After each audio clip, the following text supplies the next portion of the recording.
Okay guys, so this first picture here is just all the statistics on the box. If you do have any questions at all about length, weight, whatever you might have a question about, just look at this picture for a couple of seconds. It'll pretty much answer it for you.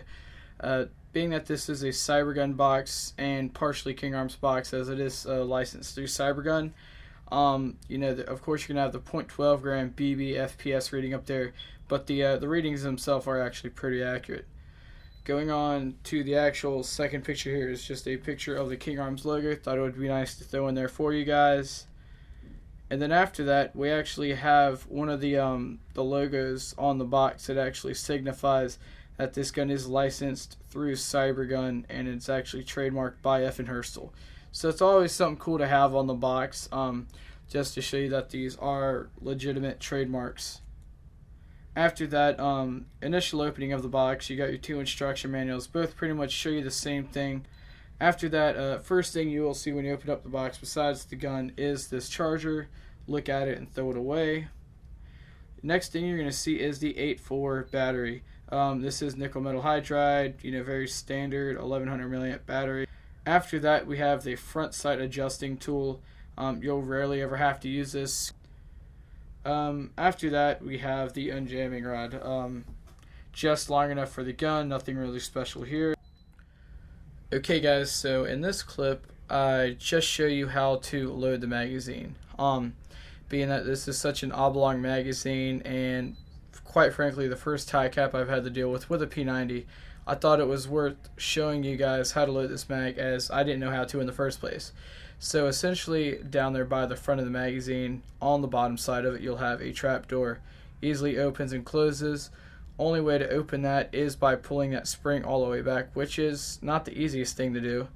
But once you pull that back, you can easily pour the BBs all the way in and crank the wheel that is at the back of the magazine. Once you're done actually filling up the magazine, next thing you can do is put the battery in. As I said, this gun comes with an 8.4 1100 milliamp battery. Just go ahead and throw that wall charger off to the side. It's going to do you no good. Smart chargers are always a smart thing to do. So by pushing that bottom button right there on the bottom side of the buttstock, that butt plate comes right off. You can pull out your small Tamiya connector. Connect your connectors. Of course, Tamiyas can only be plugged in one way to be idiot proof. Just go ahead and push all those wires into the same cavity your battery just went into, and then strategically put that butt plate back on. As you see, I give myself a little trouble here, but y'all are smarter than me, so you'll get the gist of it. After putting the battery into the stock, now we just gotta fairly easily put this magazine in. It's not just a simple click into place. After you actually slide it all the way in, I find that one or two decent taps is needed to actually push it all the way in. But that's good though, this magazine won't come out. Case selector switch is simple. Once to semi, twice to full auto, and then back the other way goes to semi, and then back to safe. Okay guys, so I thought I would start the video just pretty much showing you how to do the basic operations of the gun. As y'all saw, I showed y'all how to load the mag with the BBs, putting the mag in the gun, putting the battery in the gun, and how to operate that safety selector switch. Pretty much besides that, the only thing you would have to worry about is the hop-up, which is located right here under the back pistol grip, is what I would call it. And you just have a latch right there, and from there you got the easy operation of the hop-up. With this gun, actually out of the box, I've had no problem with hop-up. So far, I can hit up to 140, 150 feet away without even having to touch the hop-up dial. But so besides that, I'm glad I haven't had to touch the hop-up, but I'm pretty sure with a King Arms gun, it's going to be a decent hop-up. So far with the accuracy, if you want to check out that video, I'm going to have it either here as I'm talking about it or in the description below. I'm actually very impressed. I, in the past, actually had a chance to shoot an Echo 1 P90, and I got to say, this gun shoots a lot better than the Echo 1 P90. As far as build quality, the King Arms are going to get those more attention to detail things, comparing this to the JGs and the Echo 1s and the Classic Army Sport lines. What I mean by that, you're getting the licensing all over this gun that is possible through Cybergun. But on top of that, you're getting just attention to detail as far as like the build quality of the tri-rail compared to the other guns out there in the market.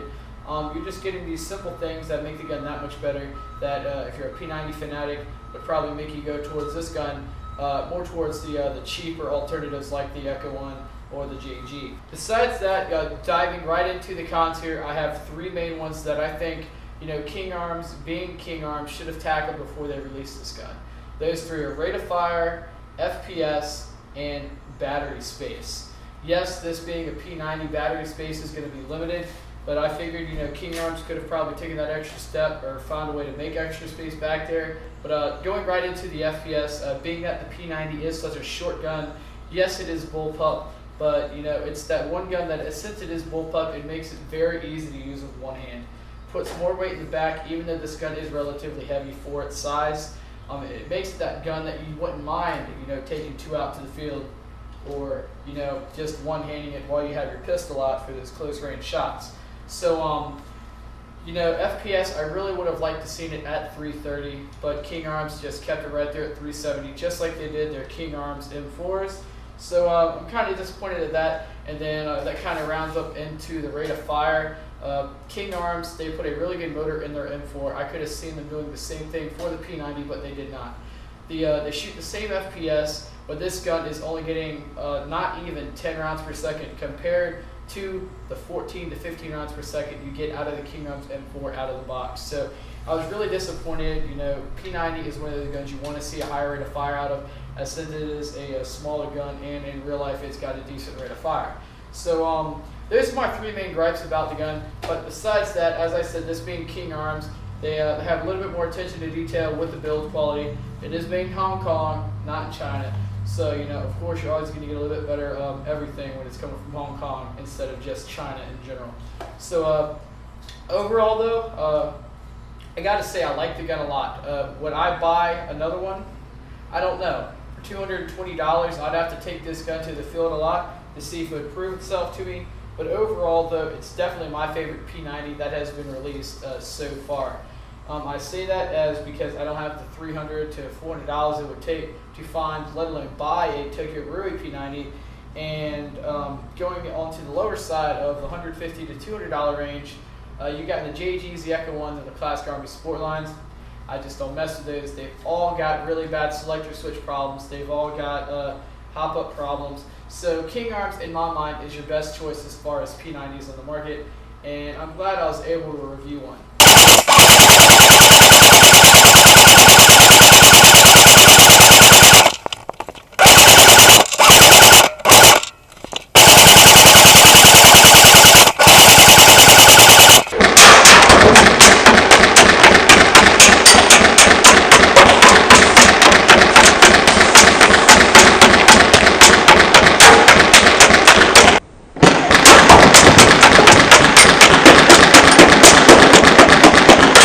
Okay guys, so in conclusion, when it comes to the other available P90 platforms that are out on the Airsoft market right now, I think the King Arms P90 is your most practical option. With that said, you're going to have to spend $40 to $60 more for the King Arms compared to your sport lines and your Chinese clones out there. But for that extra money, you're getting excellent trades, you're getting a better external quality, that's including the metal quality of the tri-rail and just the whole body itself. Just the whole balance of the gun, even though it is heavier. And then on top of that, you're getting a better out-of-box accuracy.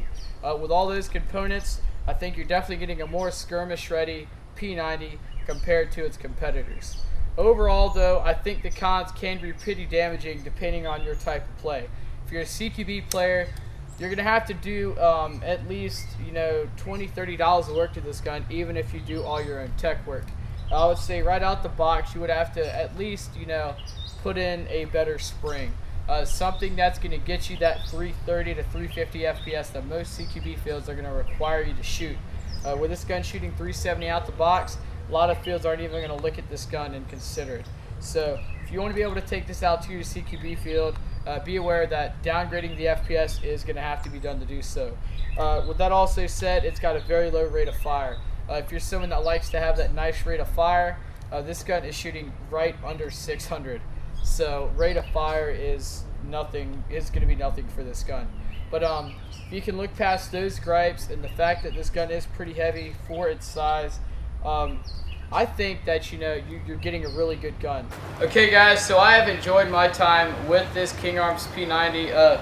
again, thank you Airsoft Station for sending me this gun, just like you do all my other guns. And guys, pick yours up today for $229 from Airsoft Station. It's definitely the best P90 option there is on the market. Okay guys, thanks for watching this Watchalewknat production. I'll see y'all later. I'm out.